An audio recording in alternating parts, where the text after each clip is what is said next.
Welcome back to the channel, guys. If you're new, kindly subscribe to the channel. And if you're already here, kindly smash the like button and support your boy as I push my way to 10,000 subscribers. Today, I have with me in the studio the one and only Egal. I mean, it needs no introduction. It needs no introduction. He's everywhere on Twitter, has his own YouTube channel. Egal Talks Football. You can check him out. How you doing, bro? I'm good, man. Yo, you got a really nice radio voice. You got like one of those voices that's like it's soothing. You could do ASMR, you know that, right? Big up everyone in the chat, everyone watching. Hope you guys are doing well. And I don't know how's everyone feeling because Bruh. after that yesterday, if you don't know, it's the day after the Aston Villa game, and bro, I seen you tweet something crazy, bro. You said sayonara is done. I mean, I went back to that You want to tweet take and that back? yeah, I went back to that tweet and I said I was just being reactionary. I mean, it was so painful because we had that chance to go 2 points clear at top of the table, and we did what we did in that Who game, do you and it blame was for yesterday? just so annoying. It was really annoying. Um, they gave me the hope in the first half of the game that we can, get a result from the game, and they came out in the second half. I was expecting a better team. You keep creating the chances, put them away, and we Man, we're just cooking. played off the park. Odegaard was cooking. We were looking really good. I was like, yo, we're gonna beat them 3-4 nil. That's what I was thinking. Like, just get the first goal and it's done. Yeah, But it was always going to happen. I it mean, was in our day. Villa, they had their moments, we had our moments. It was a matter of who gets the first goal You that want to know game. And something? I seen something, and I'm gonna give him credit. Do you know James from AFTV? He tweeted something earlier today, and it really opened my eyes. We struggle against mid blocks. Teams with wing backs and a back three and three midfielders, they really hurt us because they take away that numerical advantage that we have in the midfield. mhm. And then they also have that numerical advantage in the defensive third. So it then gives us it disbobulates us. It just gives us so many problems, and then it makes us push too many men forward, and then we're susceptible to counters. And then you have Zinchenko playing out of position. Then you have the midfielders playing out of position. Then when you have people like Kai Havertz vacating the midfield going into the attack, you now have an opening in that whole left side where anybody can do anything, and it just really caused us a lot of disruption. And if you look at it, Newcastle away, what did they do? Mid block. Aston Villa away, what did they do? Mid block. Mid block, yeah. Fulham, what did they do? They had a fullback push up so high that it almost turned into like a mid block at times. Who Mhm. else? I'm not going to say Man City or Liverpool because they don't really do that. But No, then, no, no, no. but then even Tottenham this season, they kind of did that with Pedro Porro and Udogi pushing forward. So it's like we really need to work on our ability to defend against and attack against mid blocks because we seem to lose control in that game, and I haven't seen us lose control of a game since the Fulham game.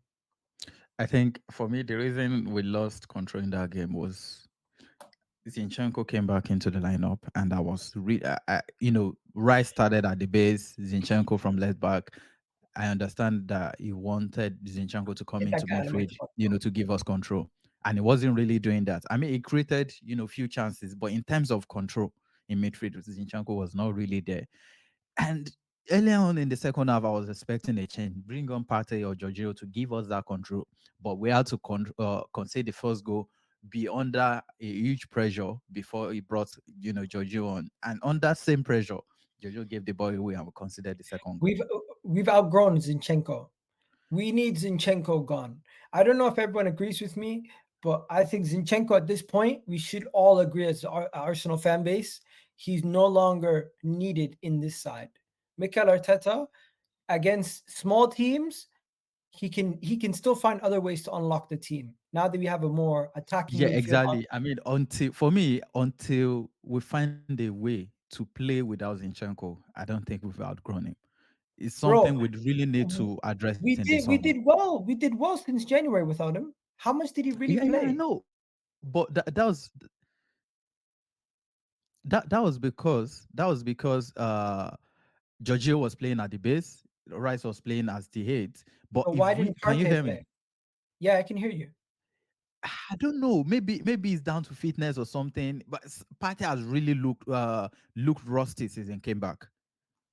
I I don't think think Mikel he's Arteta made a mistake, at man. that level yet. I I, don't think I'm he's at not that level someone yet. who's negative. I don't want the manager sacked. I believe in this team still. I'm not going to lose faith in them after one bad result. But Mikel Arteta needs to figure out what he wants to do. Does he want a strong midfield or does he want to shoehorn Zinchenko into the side?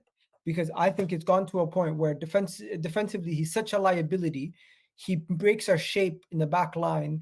You've seen the images of him standing way on, keeping players on side. I don't want Senchenko playing another game this season. Versus Bayern Munich, I don't want to see him. Versus Wolves, I don't want to see him. Versus Chelsea, I don't want to see him. Especially versus Tottenham, I don't want to see him. In my opinion, Zinchenko is a rotation option off the bench for the rest of the season. And he Yeah, I only mean, comes I in understand that. I said to the help same us thing control yesterday. games. I'm done. Like right now, I'm done. These crucial moments of the season, we can't even take, that risk. But if we want to play, we have to find a way to be able to play. If Declan Rice is playing at the base and he doesn't give us control, let's not lie. Declan Rice at the base doesn't give us that control we want in the What middle, about Partey? right? So if we want to outgrow players like Zinchenko in the team, we need to find a way to play with Declan Rice at the base and and still have control. If Declan Rice is playing at the base, that means Havertz is coming back into midfield, and that I'm not a big fan of that. So going into the summer, we need to sign a player on if the plan is to use the clients as at the base on the long term. So going into the summer, we need to sign a player that can come Like into a the Zubimendi, box to box midfield role and give us that control. a Frankie De Jong, someone like that. So enough about the yesterday game. Let's talk about Bayern Munich. Are you confident about the game? I don't think you could be confident off the back of a result like that against Aston Villa in the way that we played against Bayern.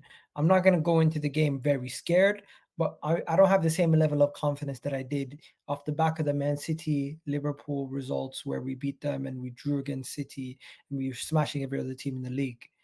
The Champions League is going to be tough. We're going to have to find a way to manage the tie because we cannot let this game get out of control away against Bayern because the game could be done. We don't get back into the game away from home against Bayern like we did at the Emirates. We were down we were down 2-1 Well at the done, Emirates, someone. Yeah. and we should have won that game, but we didn't. So to say I'm confident in the team, but I'm not confident we're going to come out of there guaranteed winners. We're the underdogs, and I generally go into that game cautious. But the rest of the games, as you can see on this list, I'm confident we're going to win all those games. I think the Premier League is not done. The Champions League, we have to win this game, and our season we still have a lot to play for. People need to calm down, composure, lads. It's not done. That's why I said Bro, to you earlier, composure. I we have the myself, most. I lost composure on TikTok. If you go check my TikToks, I lost composure the other day, but I got my head back now. Yeah, I mean, it's one thing to be reactionary immediately after the game, and it's one thing like after a few hours, you think about everything and get yourself back in right shape. But a lot of our fans already gave up, and this tag of bottle job, bottle job, bottle job, I'm so sick of it. We're never in the driving force. I mean, we had the chance to be in the driving force yesterday, and we didn't take it. For me, that's not a bottle job. For me, bottle job is when you have the chance, you're the favorite, you've been the favorite for a very long time, and you throw that away. That's when you bottle it, like what we did last season. But this season, we've never been the favorites to win the title, even when we're top of the table back first half of the season. So I don't get the bottle job tag. And Bro, City are top. the bottle job tag comes from not being able to win when you need to win. It doesn't matter that you're not 5 points clear versus Man City. People just want to label you a bottle job because you bottled the opportunity. That's it. I mean, The But definition of the word is different for every single person. yeah, I get your point. But how are we being called bottle jobs and Liverpool are being spared No, no, no. of Liverpool, the title? Liverpool are getting called bottle jobs too. They're probably bigger bottle jobs than Arsenal because I they've mean, come they've come second so many times. yeah, but I mean, going into that game on Wednesday, Bayern are probably missing Sane, Coleman, Gnabry. I don't think they even have a single winger available for the game. Oh, really? Yes, So in Musiala that is going to be a winger.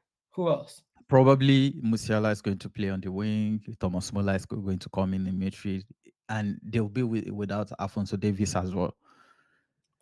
But Gamaro, their backup is actually better defensively. What's that? Guerrero. Guerrero, yeah, he's really Yeah, good. yeah, I know, but it doesn't offer that threat going forward.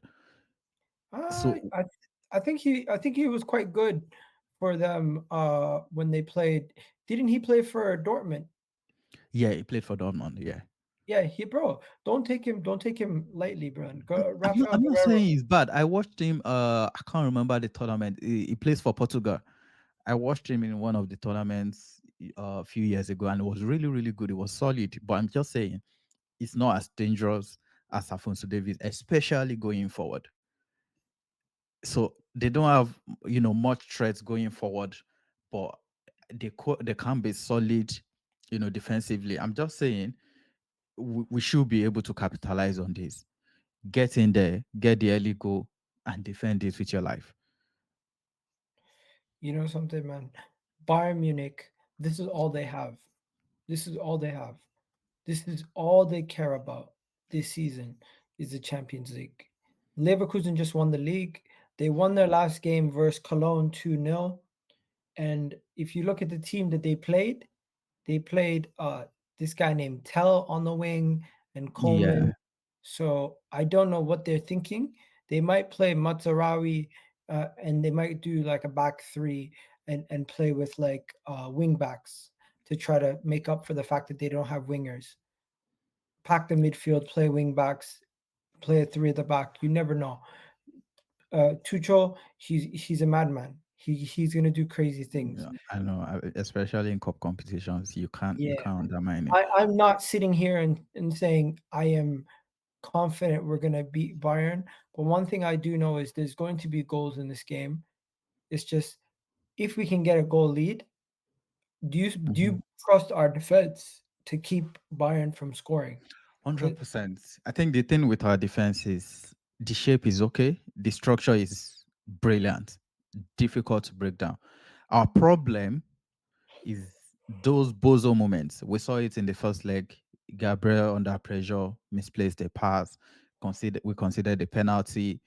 You know, when it comes to structure and the shape of our defense as a team, I 100% trust them, and I believe we, if not the best in Europe, we are one of the best. Defensive structure in Europe. And the only problem with our defense in that Villa game was Zinchenko. If everybody that's so strong defensively played in that game, I don't see us, Bro, conceding if those goals Zinchenko against them. starts versus Bayern, we're finished. Probably. I mean, Like probably. I I'll be don't know why. praying.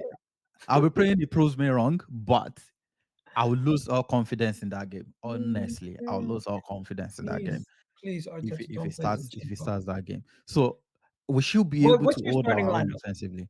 I was going to ask you that. Like, Okay, what lineup so would you go with? I'm looking at Odegaard is doubtful, but everyone else is available. If Odegaard misses that game, I don't know what we're gonna do in the midfield. We're finished. If Werner Yeah, missed that game, now he's yeah, done. we're gonna have to play Havertz as a midfielder and play Jesus as the nine. I don't like Jesus as the nine anymore personally. Um, what I'm gonna do is I'm gonna go from the back first. So goalkeeper Raya, right back Ben White, center back pairing Saliba Gabriel, left back I'm gonna go KVR, okay, or Tomiyasu, one or the other. It doesn't matter as long as it's not Zinchenko. So I'm gonna go KVR.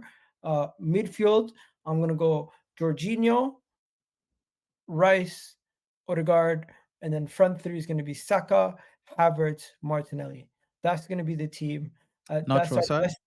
That's our best team. Trossard is not in the team. No, it's gonna be Havertz up top, Martinelli on the left, Saka on the right. I think that's our best 11. I think our best 11, both Jesus and Trossard are on the bench, and Partey this season is not even in our best 11 because he hasn't been available, and Zinchenko doesn't touch our best 11 either. So I think that's our best. That's our best Arsenal 11. If we go with that 11, I'm confident we can get something away from the Allianz. We're gonna have to play this way. It's gonna have to be counter attack, defensive low block, shut up shop. Don't try to be too brave. Just stay back, stay back, stay back. When you get an opportunity, pounce on it. Be extremely clinical with any chance that you get. And if you can get a 1 goal lead or a 2 goal lead, you hold out for the rest of the 90 minutes, but still trying to attack to get more. So that is how we're gonna have to play. We're gonna have to do what all the best teams do away from home in the Champions League versus the top side. You play pragmatic and you counter and you try to expose them as much as you can from there. If we do that and we do it well, we can get a result. If not, worst case scenario, we go to penalties and we try to win in penalties. But the smash and grab is there for the taking.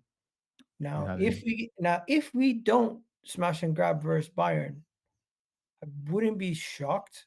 But one thing I would say is I would be disappointed because this Bayern team is there for the taking. This Bayern team has not been that good this season. This Bayern team doesn't stroke fear into your heart like teams of the past.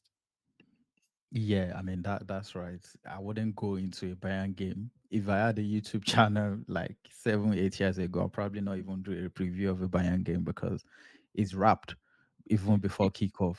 I mean, but here we are today. We still have confidence going into these sorts of fixtures, and I sort of agree with your lineup.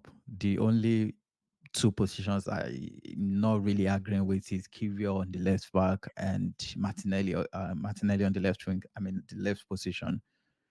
Isn't Martinelli in this the the first. perfect game for Martinelli on a counter?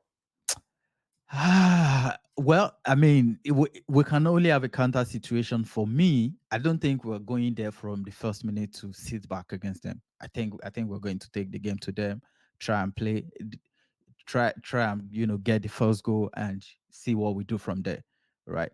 So if we are trying to do that from the get go, trying to get the first goal, I think Trossard should be in the starting lineup, considering that is our best finisher at the club. For me, is the best finisher we have at the club right now. So if we need to be taking our chances, Trossard definitely has to be starting that game. And Martinelli, on the other hand, has not really been consistent this season. It's so disappointed after the season he had last season. I know he's had a couple of injuries, but you know, every single time I see his name on the team sheet, I'm hopeful like it really needs to make something happen.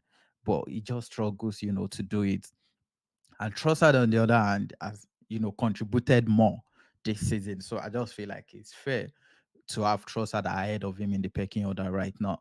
And the fact that Trossard is even a better finisher than him right now. So this kind of game for me, I think Trossard should be starting. And if we get the early lead, going into the second half, and Are you comfortable with Trossard and Havertz? Because I feel like Trossard and Havertz doesn't work. now 100%, they've played together like a couple of times the second half of the season, and we're good. I feel like Havertz, in a way, makes players when it's being played up front, makes everybody around him better. He might be having a bad game, but somehow everybody around him, it brings them together in a way, creates spaces for them.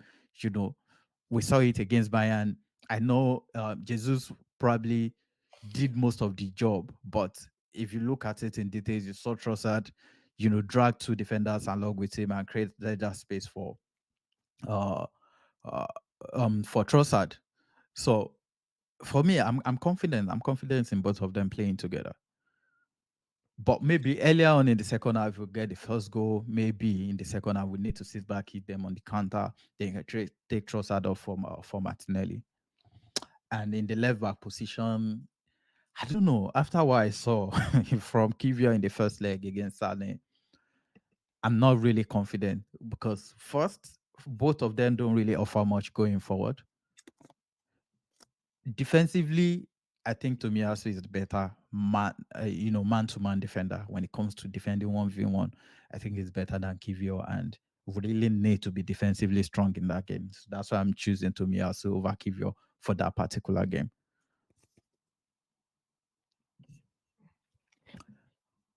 I don't know what we're going to do with our attack. We've been having an issue with our attack, Senti. Our attack the last two games has looked disjointed. How do we get our attack to be more like fluid? I don't think they were that bad against Bayern Munich, but against Aston Villa, it was terrible. And the reason for me was because same front three has been playing together for major part of this year. And I don't know why Arteta had to do what he did yesterday. Partey was on the bench available. Jorginho was on the bench available. Then you had to change what has been working for us all year. We've scored a lot of goals, unbeaten in the league. I don't know why he chose to do that yesterday. Even if you must rotate, keep Havertz up front, play Jesus from the wing. You know, leave that midfield alone. Just leave that midfield the way it is. Bringing Havertz back to the midfield yesterday, Jesus up front, um, Trossard, Saka. I think that sort of disrupted the chemistry within the team when it comes to the front three. For me, that's the only thing I say about it. What do you think the problem is? Havertz has to play as the number nine. No Eh, question. If he's not playing as a number nine, he has to be on the bench for me. Havertz has to play as the number nine. Jesus, I don't want to see Jesus as the number nine. I don't want to see Trossard as the number nine. I think the best option for us to win is Havertz playing the number nine, Martinelli or Trossard with Saka in the front three, creating that space for them to run into it. And even if we need a numerical advantage in the midfield, with Havertz playing as the number nine, it allows us to have that extra person who can tuck in. With Jesus and Trossard in the team, the last game, we just look too disjointed. I cannot see that happening again. That is too much of a mess for me. And that was the And main cause of our problems for me. I mean, it's a no-brainer. Like I saw that lineup yesterday, and I didn't really criticize the lineup. I won't lie, but What about the substitutions? That was even worse. exactly, we had the chance to fix everything that was wrong in that game, and Mikel was just there. It was just so frustrating. It was difficult to defend him after what he did yesterday. It's really difficult to defend him, and even his arrogance in the press conference when he was being asked about his choice of selection, and he was saying something like, "I'm the manager. I make this decision. I select the team." Yeah, what the hell was that about? Is Bro, he losing the and plot? yeah, I saw it and I feel like nah, this is not looking good. I felt like that result really got him rattled, and he just couldn't control himself. And there was another case of I think Declan Rice really needs to stop speaking in the press. What did Declan Rice say? Now, Declan Rice was saying something like if you can win the game, then you go for the draw against Villa at home in a Oh, title he's running. basically saying if you can't win the game, you make sure you don't lose. You make sure you don't lose the game. That's right though. I mean, even though if it's right, you shouldn't be saying some things at some certain time. If you get what I mean, this is Arsenal Football Club. 7 games to go. We are in a title chase against City and Liverpool, and our players are having this kind of mentality. No, if you get what I'm saying, no, you don't say that. This is someone that is being, tipped to be the future captain of the club. So if you're going into the press and you're saying if you can't win the game, you have to draw the game. This is Arsenal. It has to be win or win. So if you are aiming to win the game, maybe what result you're getting is a draw. But if you're saying if you can't win the game, you have to draw the game, then you are giving chance for a loss. And we saw what happened in that game yesterday. If that's the mentality they're having on the pitch, and that's a big problem. And I think he said something during the international break as well. I can't really remember, but that was that was spooky as well. So for me, I think he really needs to stop speaking in the media because I'm not getting maybe the mentality that is still play for West Ham is still in his head or something. Maybe it's still there mentally or something. I don't know. This is Arsenal Football Club. The stakes are high. The standard is higher than wherever you're coming from. I rate him as a player, but what he's been saying in the press in recent weeks, if that was Ramsdale, he would be getting cooked. You know We all what? know that. If certain players are going to get a stick, certain players don't deserve to get stick, and I just don't think he's one of those guys who can get any stick for how well he's performed this season. Yeah, for me, I blocked quite a number of people yesterday that were coming for him. Someone was saying this is the worst midfielder I've seen Arsenal sign this and that. That was just Yeah, so reactionary. some people are too reactionary, bro. Our fan base is full of people who don't really rate the manager, don't really rate the process, and they're just waiting for one bad result. Did you see certain YouTubers say sack the manager after the result yesterday? Yeah, I mean, I saw one on my timeline, and I don't want to mention names, but sack the Yeah. manager and your replacement is Zidane. Bro, what are we doing? What are we doing? I know we should be winning trophies, but this manager is the reason you started believing in the first place. This team is the reason you started believing you can do this in the first place. So why give up on them in the middle of a title running? There's We're still still so in much the to championship. play for. Exactly. Why if you're having this kind of conversation in the summer, I can listen to you. Doesn't mean I'll Oh, agree with you, but I'll say fair enough. You can ask your questions. But right now, okay, what happens on no Wednesday? composure. What No happens? composure. What happens if we beat Bayern Munich convincingly on Wednesday? You know what they're gonna say? I was wrong.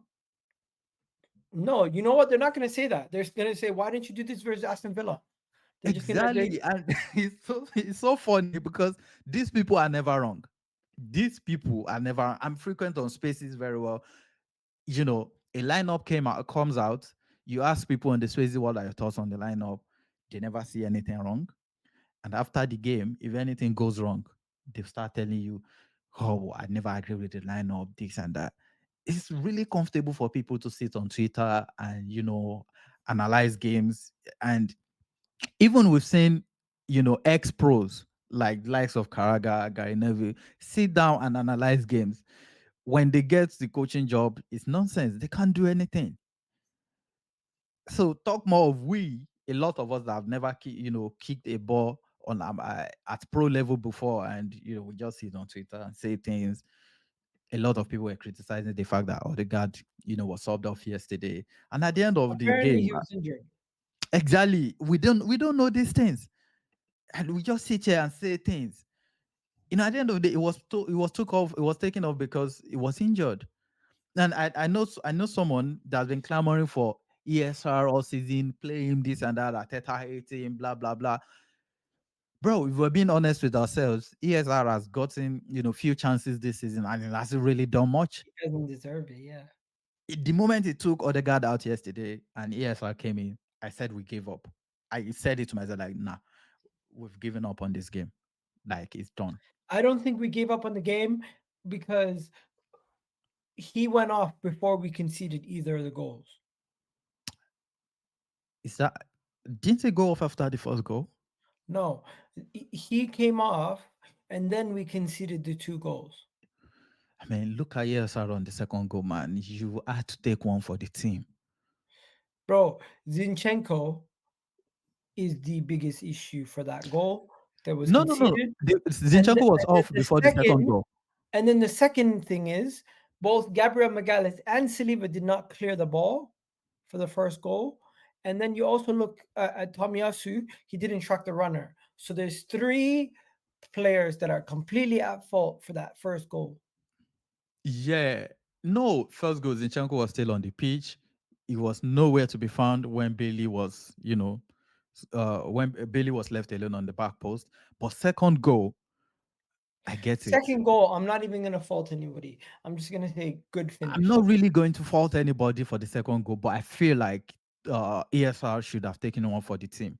Just bring him down, take the red card, and leave the pitch. The worst that could have happened was, they score another goal, or we get a chance to equalize, even with a man down. But you We, left him we alone to were go we all were the never way. gonna score in that game. Yeah, The maybe, moment but Trossard missed his chance, yeah, he and had to that be was a scoring that. wonderful opportunity. The He whole had net to be is scoring wide that, open, bro. bro. Just put it at the far post. I don't get why he was putting it in the middle. But yeah, it is what it is. When it's not your That night, it's not your night, bro. yeah. I mean, what? Let me know what your score prediction for the game against Bayern is. 2-1 Arsenal. That's a bold one. I can't even mention a figure right now, but I know it will be a very very close game. I just say it's an Arsenal win. Penalties? Yeah, it's an Arsenal win or draw all the way to the penalties. And if it goes to the penalties, I don't know, man. I don't I don't know if we're going to 50-50 be from lucky there. again. I don't know if we'll be lucky again. But whatever it is, let's hope for the best. And appreciate you for coming. I This just hope brings us Saka to doesn't the miss end the of the penalty. stream. Really, really appreciate you. Really, No, really, really appreciate you no for worries, coming. Santi, man. I'm always here. Let me know when you need me. No problem, bro. I really appreciate you. So to everyone watching this, kindly get involved in the comment section. Let's know what you think ahead of the game. Your score predictions and everything. Drop a like on the video. It helps the channel go a long, long way. And I'll see you guys on the next one.